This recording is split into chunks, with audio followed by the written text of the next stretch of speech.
There's a massive controversy that's brewing after the Karnataka government decides to remove lessons on Tipu Sultan, on Constitution, on Islam and Christianity. Now, this is done in order to reduce the syllabus, but questions have been raised on exactly why these particular lessons have been removed. Let's explain to you the order that's come out. You can see a mention of Hyder Ali and Tipu Sultan, and it says the unit requires no separate class. Besides this, there's also the mention of Chapter 1, Christianity and Islam. This entire lesson has been dropped, and they've mentioned the reason as this having already been covered earlier. So this particular notification that's coming from the government referring to Tipu Sultan and then Chapter 1, Christianity and Islam, which they say summarized briefly, has triggered a controversy. This is for the current academic year due to COVID that you're seeing the syllabus being chopped off. Brijesh Kalapa of the Congress is joining us on this broadcast with his reaction to this. Brijesh, we are seeing the chopping off of several chapters, several lessons.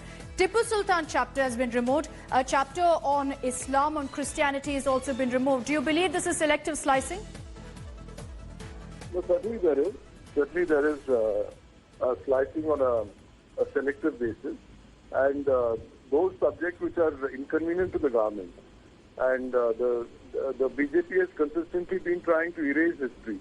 Has been trying to erase Pandit Nehru, Pandit Mahatma Gandhi, and then of course the Mughals, and then in Karnataka specifically Tipu Sultan and Hyder Ali. But interestingly, there is one very important figure in history called Rani Abbakka, and she comes from Mangalore, and her history has been removed from the history books now.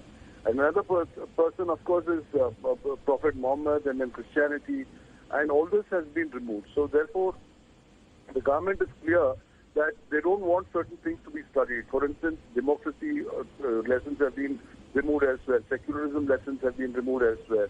And wherever the BJP is going, so they want to provide children unwholesome education so that they have, products who fit into their mindset, into the BJP's mindset. And they want to create little versions of the highly bigoted mindset that the rulers of India today possess.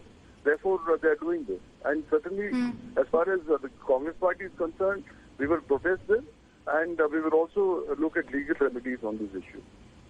Brijesh, also, as far as the government is concerned, they're maintaining that this was needed, that they had to chop off the syllabus. And some of the justifications mentioned is that these particular topics have been covered in previous classes. But let's talk about the issue of Tipu Sultan alone. The government stand on that is very, very clear. No, like I said, in regard to Tipu Sultan, these are subjects which are inconvenient. So how do you choose which subjects to chop off? See, ultimately the 7th standard textbook contains a whole plethora of stuff. Which ones do you chop off? So then the government chose specific subjects which are inconvenient to them, because the BJP has been protesting Tipu Sultan, and despite the fact that Tipu Sultan actually did certain things which were very good for the Hindu community. But obviously the BJP doesn't want anything of his related to him to come to the fore. Okay. But there are, when history is studied, then it must be looked at holistically. It can't be looked at from a one-prism perspective. Okay, Brijesh Kalapa, thank you for joining us here on India Today. Tanveer Ahmed of the JD is also with us on this broadcast. Tanveer, your reaction to this news that's coming in of the government's order with regards to the chopping off of some lessons, some chapters. The Congress is alleging that this is selective slicing, that there are particular chapters that are removed to suit the BJP's narrative. Totally summed it up. He really said that the BJP wants to really go with their agenda. Their agenda is to divide the nation and to fulfill what their understanding of India is. Their understanding of India is very small, narrow, and wicked in nature. India is a country which speaks about Sarve Jano Sukhino Bhavatu. It speaks about Vasudhaiva Kutumbakam. I don't think they really understand India on a broader perspective. So the beautiful thing for them to do is, for them, like Christians and Muslims and historical characters of any other community doesn't exist at all. So this was expected, and this is the beautiful diversionary tactics which BJP does. Mr. Yediyurappa has failed as a chief minister to take care of COVID. He didn't even resolve the problem of last year's floods.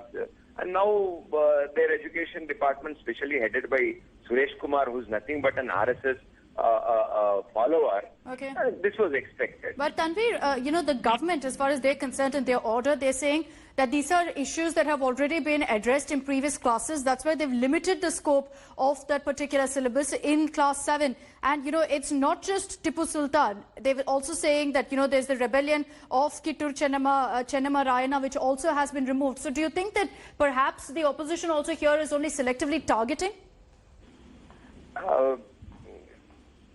See, again, we need to really understand what happens. If they're talking about Kittur Rani Chennamma and Sangolli Rayana, the children from LKG till 10th standard, we really read about them, and so did we read about Tipu Sultan and the other leaders. And today, BJP, just to really satisfy one section of society, they have really they chopped Sangolli Rayana. I mean, this is nothing but diversionary tactics. Okay. I don't think any sensible person would be not in a position to understand their tactics. All right, Tanveer, thank you for joining us on this broadcast. Let me take this across to Nolan Pinto for more details on this story. Nolan, we just heard what the Congress and the JDS have had to say, and they've raised serious questions of the government. Has there been any response from the Yediyurappa government on the controversy around the lessons that have been dropped or sliced? Well, good morning, Akshita. In fact, no such comment coming in from the government as of now or the Education Ministry. In fact, the information we have is that classes 1 to 10 syllabi, so they have reduced them by 30%. They say that because of the COVID-19 pandemic. Now, the reduced and revised syllabus has been uploaded on the Karnataka Textbook Society website, and that is how people actually got to know about this.